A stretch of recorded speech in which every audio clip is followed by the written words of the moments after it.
Welcome to Kelly's Quest, the Transnational Journey, 50 states and 50 stories. The Granite State is home to the White Mountains, mill cities, and quaint New England towns. We traveled to New Hampshire to meet State House Representative Gerri Cannon and hear her story. Gerri is one of a small number of openly transgender people to have ever been elected to a state legislature. We met Gerri at Salmon Falls Disc Golf Course in Rochester, New Hampshire to throw some discs, hear her story, and learn about what she's doing to advance the rights of transgender people in New Hampshire. So these Frisbees are different than the kind of Frisbees that like ultimate Frisbees and things like that. Yeah. They're hard to control and make them do what you want them to do. Bring me out on the golf course, and these are hard to control.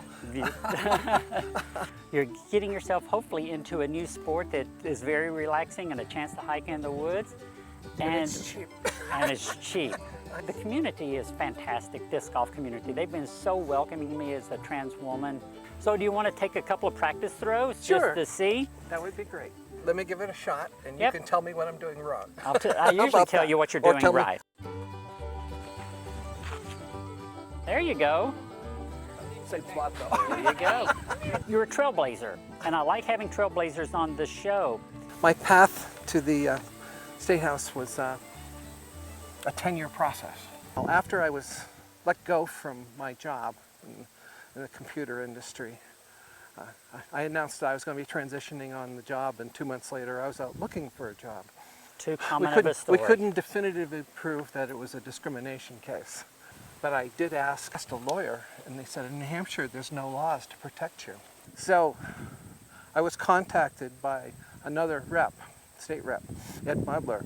He had a bill that he had submitted to provide protections for transgender folks. And he wanted someone who was willing to talk. I was a marketing professional. I talked to all sorts of groups. So I'd never talked to anyone about who I was from the legislature or someone official. So I helped with both bills. And at that time, the same-sex marriage bill was passed.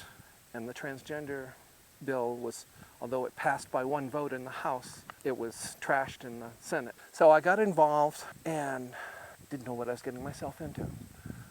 So I ended up being a lobbyist in 2009, educating all sides of the aisle, because no one had met a transgender person. So I'm there trying to educate everyone, and I would catch them in the hallways. In our state legislature, there's 400 representatives, so we don't have offices in the Capitol. And I set a table up in the cafeteria, and I asked people to come and meet me in the cafeteria so we could have a conversation. Yeah. Did you get positive response from people, or were people leery to begin with? I did. Representatives are pretty good about responding to requests to meet. The bill lost that year. And while I was doing that, a couple of legislative folks, as well as people that support the staff, came up to me and asked, would I consider running for state representative? Well, at that time, I had a carpentry business. I built it up. I was a general contractor. And the amount of time I spent in Concord, as well as the economy as the banks tanked, I was having trouble making my mortgage payment and utilities and all that sort of stuff. And here, this fellow was asking me to run for office for a $100 a year job while the bank is knocking on my door. And I said, you know what? I don't think it's going to work. But I took it to heart, and at the same time I'm trying to scramble to say, how do I survive? So I opened up this newspaper, and there's an advertisement for a trucker's school. And I said, you know what? I'm going to give that a shot. And in 2010, I was on the road in a big rig. And it was great. So I went on the road. 5 years. 550,000 miles. And 70-hour work weeks. It was a whole new world for me because I was in my late 50s. And the trucking stuff was fun for a while, but 70-hour work weeks have a tendency to wear on you. It was a good experience. Sitting in a truck driving across the US is an amazing thing to do. In the computer industry, I saw a lot of cities. In the trucking industry, I saw a lot of country, a lot of things that I had never seen before and thoroughly enjoyed. Had you transitioned during this point? I was Gerri. You were Gerri? I was Gerri on the road. I had been on hormones for a while, and in my home I was sort of hidden, but when in my family life, and so when I came out and I started living full time on my own, I decided. Well, I ran my carpentry business as Gerri. Okay. A lot of women loved having a woman carpenter come into their home to work on things. I'm sure. And then the trucking industry, that was fascinating, being a woman in a man's world.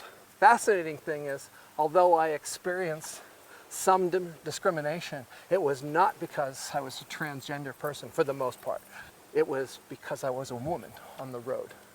And I thought it was fascinating to be someone to recognize me as a woman, but also to be discriminated against. It was like I had arrived.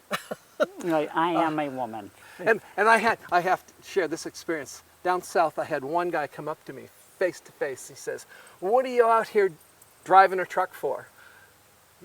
You're stealing a job away from a man." I go, "I'm just trying to survive." And he says to me, "You ought to be at home taking care of your babies." So I looked at him and I said, "My kids are at home taking care of their babies." Good and for I you. flipped my hair and I walked away. I love it. So you can see the basket right over there. Oh, yeah. So I say let's go ahead and let's try to throw out our first basket from here. Okay. There you go. And I didn't hit a tree. You did not hit a tree. I'm an expert at hitting trees. Oh, that's an awesome shot. Thank you. So you got on the road to pay bills. Right. I did it for 5 years, and then the family, we sold a family property on Lake Sunapee. I was very sad to see it go. It got sold in 2014. Okay. I split it with my spouse, and I bought my property in Somersworth. I knew nothing about the community. Turns out I have a gay mayor, and there was so many gay and trans businesses in the area, I fit right in. That was a lucky find for you. Yeah, well, I was ready to get off the road. I was 62 years old. It's time to do something local. Oh, right direction, not high enough. So I got to talk with the mayor. I said, "I've been thinking about this for 5 years, about running for office for state legislature." And he said, "You know, you might want to start local so you can learn something about the community. Why don't you run for local office?" And I said, "You got something in mind?" He said, "Well, we just so happen to have a couple openings on the school board." And I go, "School board? I've never done anything like that." And I won by 6 votes. I beat out his partner by 6 votes. Wow. And then, but I told him that I was still going to run for the legislature. And so the following year. What year was that? 2017. And then 2018, I ran for state legislature with 2 other ladies for the district. And we all won. That's amazing. We put out 3 guys. The 2018 election was historic for New Hampshire. In addition to Gerri winning her race for the State House, another openly trans woman, Lisa Bunker, was also elected, making New Hampshire the only state legislature with 2 openly transgender representatives. No victory happens in a vacuum, and Gerri had a strong team behind her. We learned more about their passion and hard work at the next hole. So if you'll look just right down here, through this row of trees, at the very end of it, you can kind of see the basket off in the distance. Oh, yeah.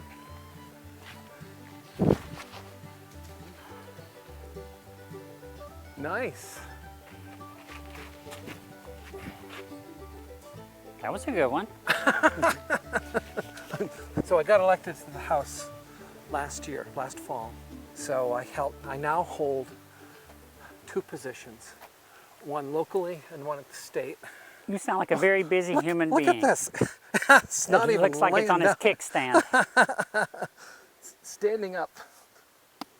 So when you were running for the state office, did you understand the importance of a transgender person? I'm sure you did. I did. I said, self, you're doing something that hasn't been done here in the state. I had already made history being elected to a city office. In fact, there was a big expose about 7 trans people winning positions, and I was one of those 7. And then the following year, I won again. So I went up for our preliminary meetings. 2 of us were trans people. And then we found out there were only 2 others in the country, so that we were half of the 4. Be willing to put yourself out there at that level to say, hey, community, I want your vote, I want your support. I did that. I didn't even raise the fact that I was transgender, and I shouldn't have to. Right. So I ran on my skills. There were interviews. We have a public channel for our city council and for school boards. So I was already known on the channel, but I let people know that I was running for office and I was a proud transgender person. When I won my school board job, I did receive a death threat online. And that's when I became a handgun owner, because I was living alone and didn't know whether that was real or not. So I knew when I was running for state representative the same thing could happen. Nothing happened. So there were some comments, but I wasn't threatened by anything. In my promotion of myself, I let people know. I said, I've got an associate's degree and a bachelor's degree that I graduated magna cum laude, and I'm a parent and a grandparent. I have 31 years in the computer industry. I ran my own carpentry business. I did some consulting work. I drove a truck. I made 6 figures, and I've made nothing. I've had 3 homes, and I've had none. I cover the spectrum, from white collar to blue collar to looking for where's my next meal. I remember eating peanut butter crackers for my lunch and dinner on the road sometimes. We didn't have the money. I had quite a wealth of experience that way, and that's how I promoted myself. Good. And I won. It was like 2,500 votes, and the closest Republican was like 1,800. So I must have done something right. That's saying something, absolutely. So that was support for me. And when we went up to the House that first time, there was a standing ovation from all of the Democrats in the House for Lisa and myself. Nice. It was wonderful to see so many people giving us that ovation. And turns out I knew a lot of the folks from the previous 10 years.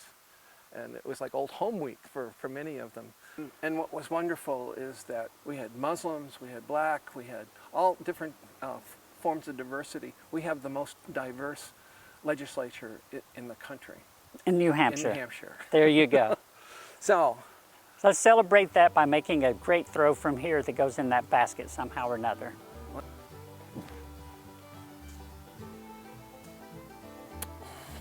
Okay.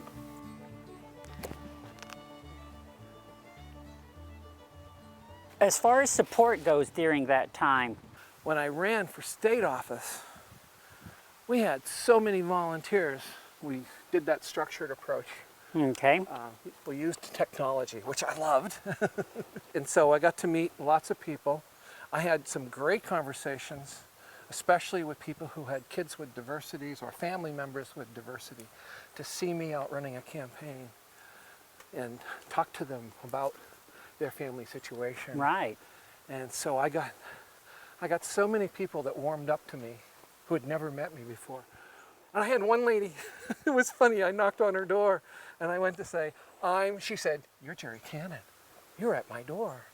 I said, "I have a picture of you on my refrigerator." I was like, oh my. Wow, that had to be a humbling experience. It was. I said, "Oh, I'm so honored." I never expected that. So it was. That is amazing. That's a very heartwarming story. This area right here, from this shot to that basket, this is the bread and butter of disc golf. Ah. Oh, mighty close. That was very close. Ah. Okay. Since she was elected, Gerri has been at the forefront of transgender rights in New Hampshire, including a years-long struggle for an anti-discrimination law. One of the pieces that we worked on way back when in 2009 was for transgender rights. And we tried to get them in it, and it failed. We brought it back 3 years ago as a new bill, and the House was all Republican, the Senate was all Republican, the governor's Republican. The Speaker of the House tabled the bill right to start off with. We didn't have a shot at it. So the following year, we were able to bring it back. We did something different. We had a lot of volunteers that were willing to share their stories with state legislators, senators, and representatives. We had a lot of home parties, and we'd gotten a list. They had a listing, a spreadsheet, where all of these representatives and senators were on the bill, from 1 to 5. So we targeted the people that were sort of in the middle of the road and said they need to come to these house parties and meet transgender people and talk with us. We educated a lot of people. Then we brought it back, and there was a new Speaker of the House. It went through the House, and we got like 300 people to vote for it out of the 400. Wow. And then we went to the Senate, and there was a major majority there. Republican houses. Then it went to the governor, and he signed it. Most amazing thing. So So do you credit the stories and the housewarming party? The house parties, really getting out there to meet these folks, not in Concord for all the committee meetings, is meet with people one-on-one, get to meet them to meet others, including families with transgender kids. And we have some incredibly wonderful transgender kids that can speak. And that had workplace protections, housing, and public accommodations. The anti-discrimination victory wasn't the end. Gerri was contacted by the ACLU to be the primary sponsor of a bill adding a gender marker X option for non-binary people to the state's driver's licenses. I introduced the bill, and I immediately got an audience with the director of the DMV. And she was wonderful, because she already had in front of her the 2 statutes we needed to change. So I put that bill through, got the House to pass it, got the Senate to pass it. A few weeks ago, it went to the governor's desk, and he didn't do anything with it. And in New Hampshire, after 5 days, if the governor doesn't sign it, it still becomes law. So as of January 1st, 2020, transgender and non-binary people will be able to update their licenses, and it won't say sex on the license, it's going to say gender on the license. Wow. Yes. They asked me a number of times, do you really want to change it to say gender? And I said, yes, because that's what it is. So we did the driver's license bill, and then we wanted to update the laws associated with changing our birth certificates. Because in New Hampshire, there's actually been a statute on the books since 2005 for transgender people to be able to change their designation, but had to go to court. The problem is, after going to court and getting a court order to change it, is that the city clerk's offices and the Office of Vital Records had no idea what to do with those requests. So very few people in New Hampshire got their birth certificates changed. So this year, we put together a bill that would create a form that would be signed by a medical professional that's working with male to female, female to male, and non-binary people to certify that this would be their life for the foreseeable future. No surgical requirements required. And it didn't have to go to court. It would fill out the form, get it signed, get it notarized, bring it to the clerk's office, city or town, and then they'd be able to send it to the Vital Records office. The Vital Records office would process it and send back a new birth certificate. I worked real hard with the Vital Records office, with city clerks, with the public comments, and even with the legislative comments to make sure the bill would address all the concerns. And so I provided like 4 different amendments. And we got it through the House, we got it through the Senate. It was bipartisan. We sent it up to the governor, got it a few weeks ago. He vetoed it. on the grounds that there was a previous statute that we could use. He didn't read the bill, he got fed some information. So we will be bringing it back. Based on the governor's response, I'm going to address those concerns right up in front in the bill as to why what currently is in place doesn't work and why we need to change it. So I've already got that plan. Last weekend I had dinner with Ro Kahana from California, congressman, and he was telling me the driver's license bill that I submitted and got passed is going to be used as a template for other states to do the same thing. Yes. So good for you, Gerri. I was thrilled. Good for you. That's good for you. I was so proud. One of the other bills I was a co-sponsor on was an anti-discrimination bill in our schools for all students, but more specifically transgender students. And that one the governor signed. So that will help protect our transgender students and provide a path if there are problems. There will be legal recourse. It's been documented from the state. There's some trans kid in New Hampshire right now that is going to grow up and be able to get a driver's license. They're going to be able to get a birth certificate. They're never even, well, hopefully they'll know who Gerri Cannon is, but they won't understand that the trailblazers that have come before us have laid this groundwork to make it. It's just one step after another. The next person helping the cause, the next person, the next person. I mean, I'm sure that you're not just focusing on transgender rights, and there's other things that happen in the state of New Hampshire. I have constituents in Somersworth and Rollinsford. That's my district, covers both locations. And I have to be responsive to my constituents locally. That's why I got elected. And I'm real pleased. The Democratic office, our speaker told us right outright, first off, when you vote on a bill, you personally have to be happy with your vote because you're going to have to live with it.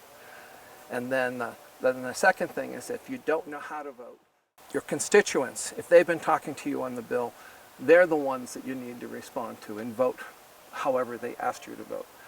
And if you didn't get any input and don't know how to vote, the party is going to recommend a vote, but you need to listen to the arguments. And you can vote the party path or you can vote your own. And that's it. A lot of the bills, most of them, I'll go along with the party vote because it's the right thing to do. And there's other times I voted my own way and it was different. And that's fine. I've gotten praise from my constituents for the way I vote. So that was disc golf.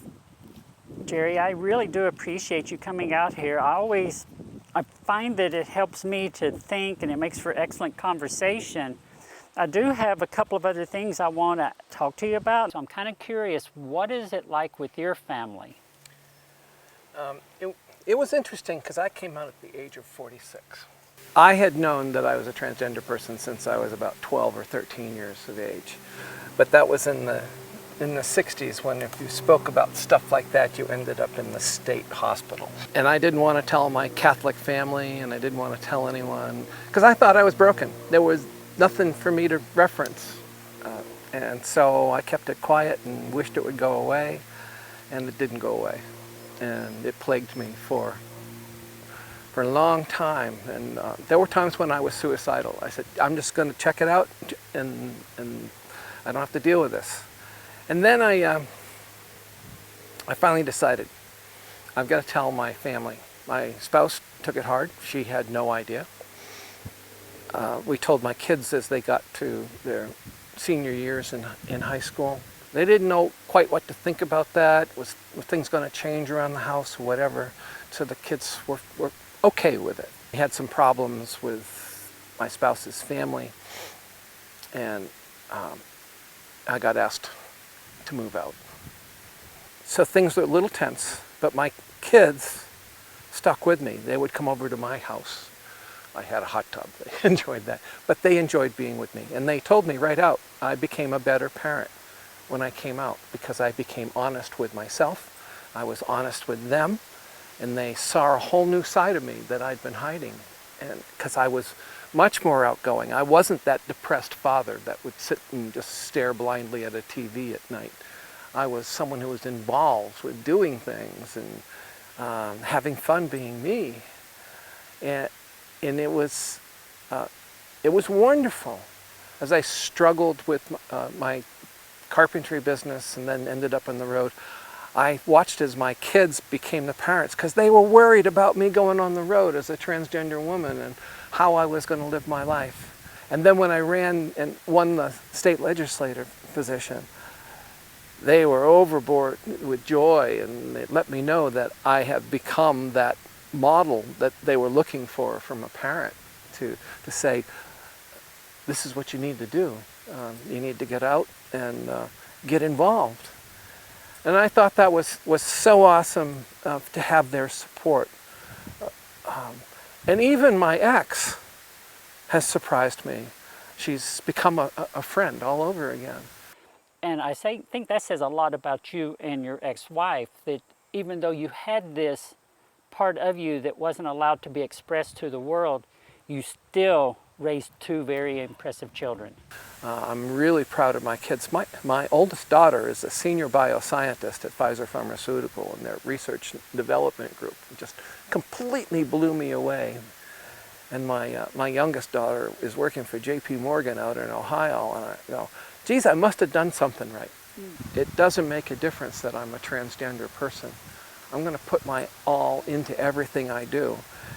And I encourage everyone, not just transgender people, we have to do that. And you find things that you feel good about, and if you find something in your community you can get involved with, it's even better, because we need that community connections these days.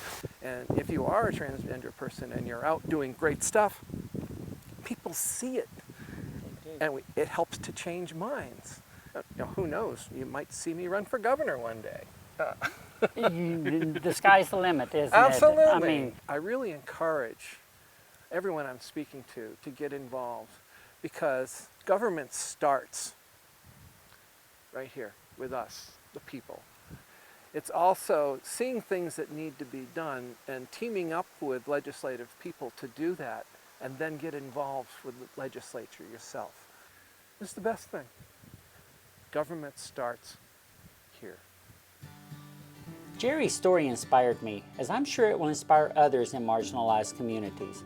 She's a role model who is proving that anyone can have their voices heard, even at the highest levels. You are the fourth signature on it. I'm glad you enjoyed it. Can I get a hug, please? Oh, sure. Thank you so much. Next stop, New York, where we met up with two remarkable trans women. Bree Fram, a lieutenant colonel in the Air Force who is battling the trans military ban, and Angelina Boros, whose community rallied around her in the face of a hate crime. See you next time. I want to thank everyone who made a donation. Your generosity is what makes the Transnational journey possible. To help grow the show, please like, share, and subscribe. Thank you.